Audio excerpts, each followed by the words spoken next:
Olá, seja muito bem-vinda, muito bem-vindo ao canal Trilhas à Luz. Eu sou Elo Compasso, que é quem está lendo o livro Cartas de Cristo para vocês. Hoje nós daremos continuidade na segunda parte da carta 9, que é a última carta deste livro. E se vocês quiserem adquirir o livro físico, o link ele vai estar aí na descrição, tá bom?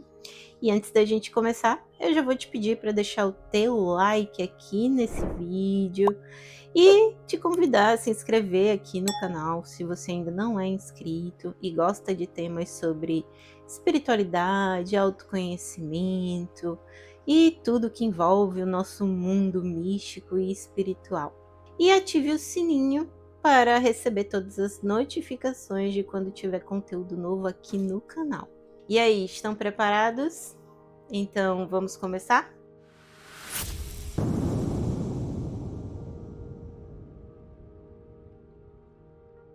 Uma vez que eu compreendi a natureza da nossa fonte do ser, tudo maiúsculo, poderia com confiança impor as mãos sobre um homem paralítico e levantá-lo, restituindo a sua plena saúde. Quem poderia comparar esses conhecimentos com as ridículas leis tradicionais dos sacerdotes? Os sacerdotes, os fariseus e todo o resto desses religiosos embusteiros sabiam que nenhum deles poderia fazer tais coisas e por essa razão odiaram-me quando desafiei sua autoridade. Detestaram-me pela minha força diante da oposição e insultaram-me por atrair as multidões quando alguma cura era feita e ninguém poderia negar. Aí estava, em plena luz do dia, para que todos pudessem ver um ato de amor que os sacerdotes asseguravam que somente Deus poderia fazer. Portanto, eu deveria ser o filho de Satanás.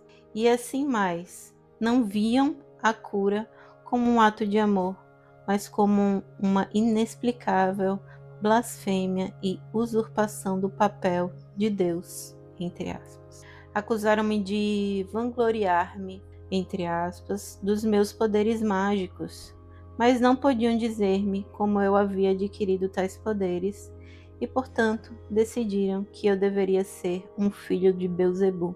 Agora que expliquei a situação, deve ficar claro para você que lê essas palavras, como era claro para mim naquele momento na Palestina, que a hierarquia interna do judaísmo era composta por homens autocentrados, confusos e cheios de autoimportância, que viveram unicamente de acordo com as normas e leis. Quando desafiados a usar suas mentes e seus cérebros, não puderam lidar com isso e caíram em espasmos emocionais de virulenta indignação. Era de se esperar que no momento em que fui levado ao conselho, mantivesse a tranquilidade e me negasse a comunicar com mentes tão obtusas? Sim, realmente estive ali na Palestina há 2000 anos. Vivi entre os homens e mulheres simples que haviam sido ensinados a temer Jeová de uma maneira muito real e que estavam obcecados com o pagamento dos sacrifícios na fogueira para afastarem o castigo imposto pelos seus pecados.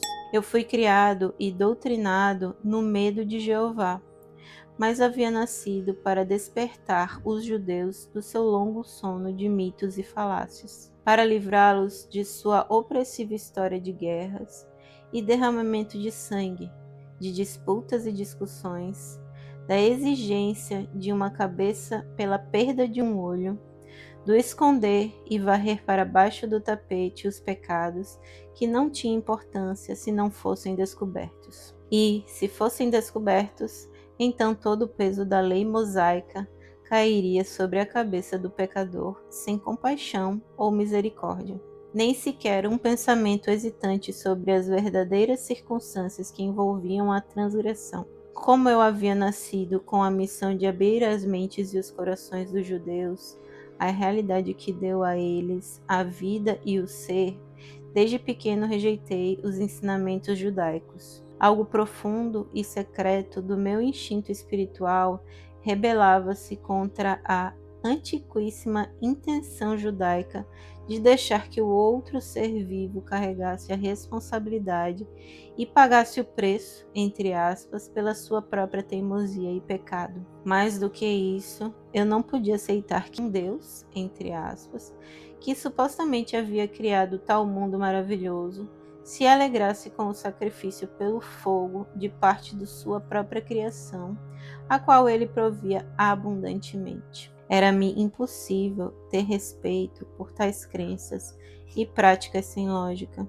Depois da iluminação no deserto, cresceu apaixonadamente minha rejeição às tradições judaicas. Da mesma forma que vim com um corpo humano há 2000 anos para resgatar a nação judaica de um monumento de práticas religiosas artificiais, opressivas e inventadas pelos homens, venho agora através do canal destas cartas, distribuídas no mundo inteiro. Venho para deixar absolutamente claro que a religião cristã, entre aspas, de nenhuma forma reflete a minha verdadeira mensagem crística, tudo maiúsculo, nem como eu havia ensinado na Palestina, nem neste momento, no qual as cartas provocarão a fúria e a condenação dos cristãos, entre aspas, ortodoxos. A religião cristã, tal como se apresenta neste momento, é simplesmente uma miscelânea de pensamentos confusos provenientes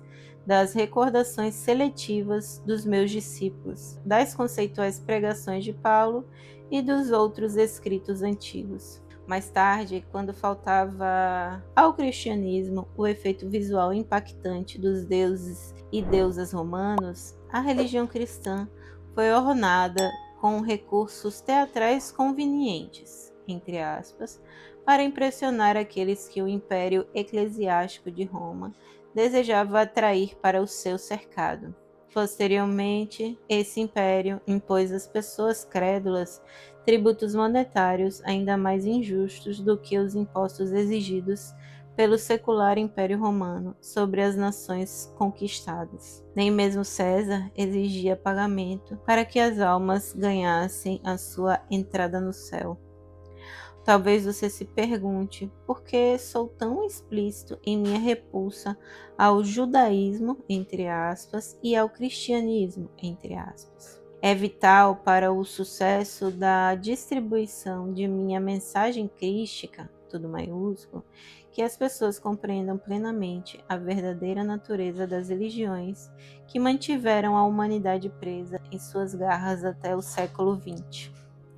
Enquanto não se derem conta das bases míticas nas quais edificaram todas as suas convicções, será difícil para as pessoas se livrarem das suas crenças tão amadas. Por favor, entenda que, quando faço tais afirmações, me refiro à religião cristã, entre aspas, aos princípios da fé, entre aspas, ao dogma, entre aspas, e à teologia, entre aspas. Não me refiro àquelas grandes almas espirituais que buscaram e continuam buscando a Deus e a verdade para além do dogma e das crenças. Muitas dessas pessoas têm recebido a minha inspiração em suas mentes e corações, mas têm medo de deixar suas preciosas crenças. Então, bloqueadas pelas práticas religiosas, é chegada a hora para que se desprendam delas e cresçam em espiritualidade e compreensão de sua verdadeira fonte do ser, tudo maiúsculo, e para que levem as suas congregações com elas. As igrejas cristãs, entre aspas, de todas as denominações, digo, despertem, entre aspas. É chegada a hora de despertarem de um longo e artificial sono em que a razão foi suprimida pelas tradições hipnóticas e emocionais.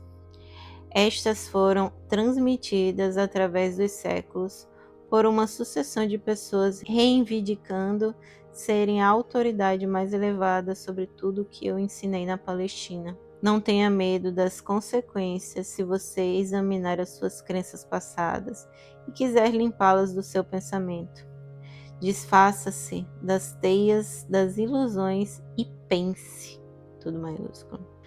Quando os pregadores cristãos, entre aspas, aceitarem plenamente que eu, o Cristo, retornei verdadeiramente para falar com as pessoas do mundo inteiro, como um raio iluminado do Oriente ao Ocidente, tudo isso entre aspas, e estiverem dispostos a ensinar a minha verdadeira mensagem em seus púlpitos, verão suas igrejas se encherem novamente de pessoas ansiosas por encontrar e estabelecer contato com a realidade que os levará a viver em total harmonia com a verdade, tudo maiúsculo, de seu ser, tudo maiúsculo. Por outro lado, vocês, pregadores da religião, que deliberada e egocentricamente continuarem a ensinar o dogma do cristianismo, entre aspas, para manter as aparências, entre aspas, e seus salários, verão sua religião morrer de morte natural durante os próximos 30 anos e serão abandonados pelas suas congregações, que já estão sentindo que suas palavras são apenas palavras. Nelas não há vida espiritual. Vocês verão suas igrejas tomadas por aqueles que perceberam que eu mesmo de fato voltei à humanidade para mostrar o caminho para encontrar o reino dos céus, entre aspas, e nele entrar. Também haverá aqueles cujas posições de autoridade estarão ameaçadas pelas cartas de Cristo, tudo maiúsculo, minhas cartas. Existirá uma oposição poderosa. Haverá calúnias de todo tipo, através de todos os meios de comunicação, por pessoas que não têm escrúpulos para provocar a ira do público e ganhar dinheiro com o sensacionalismo destrutivo e vingativo. Quero dizer que, quanto maior for o alvoroço mundial, maior será a velocidade com que minhas cartas alcançarão e convencerão aquelas pessoas que estão cansadas das antigas crenças e que, por fim, ouvirão a simples verdade do ser, tudo maiúsculo. Elas rapidamente responderão ao seu amor e ao chamado para que deixem os níveis inferiores da consciência humana e para que iniciem sua ascensão rumo aos níveis espirituais mais elevados, onde começarão a experimentar o primeiro influxo de paz e contentamento interior. Haverá conflitos em toda a indústria do espetáculo, pois mais e mais pessoas reconhecerão e se voltarão contra a violência e a degradação com a qual toda a sua consciência mental, emocional e corporal tem sido alimentada por degenerados, tudo maiúsculo e entre aspas, obcecados pela ideia de fazer fortuna.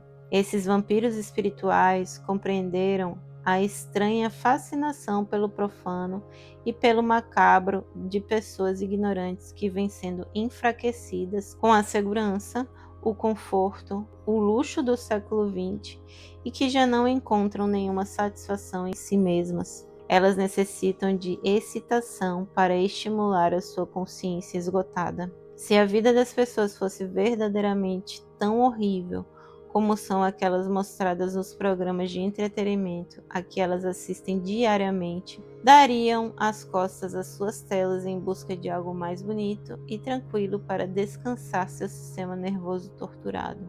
E se você refletisse com sinceridade sobre as condições atuais de sua vida, perceberia que estas já se transformaram em uma amedrontadora imagem espelho do que toda a indústria do espetáculo deu a você nos últimos 50 anos. As pessoas vêm sendo alimentadas com os piores cenários possíveis pelo cinema, TV, livros e a mídia sensacionalista e se queixam de que a sensação de segurança de que antes desfrutavam agora foi destruída. Vejo as pessoas na Terra atualmente protegidas por trás de cercas elétricas, muros altos, vigiadas por guarda-costas, que traiçoeiramente assassinam as pessoas que estão sob seus cuidados. Vejo homens e mulheres que antes caminhavam sem medo à noite pelas ruas das cidades e pelas trilhas dos campos, agora se trancarem atrás de portas de segurança,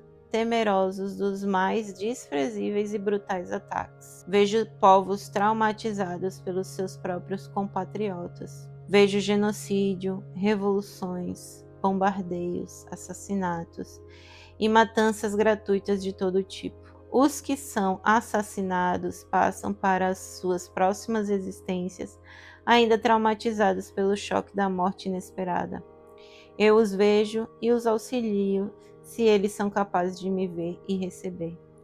Muitas pessoas estão longe de estar preparadas para passar a uma forma de existência mais elevada e, portanto, permanecem nas sombras até que se libertem através do renascimento. A vida na Terra transformou-se no inferno que vocês descrevem na televisão, nos cinemas e na literatura. Por quê? Porque a chamada cultura, entre aspas, civilizada, permite que a brutalidade, em todas as suas formas pervertidas, entre nos lares por meio de sua televisão, produzindo o estímulo à extorsão e à violência. Vocês assim o quiseram, e agora o têm na sua forma mais real. Essas suas próprias experiências diárias. Ninguém está imune a estes males que vocês fizeram recair sobre vocês mesmos. Eu vou parando por aqui nessa leitura e na próxima daremos continuidade à terceira parte da carta 9. Então eu desejo a todos ótimas reflexões. Um beijo grande. Eu sou um outro você.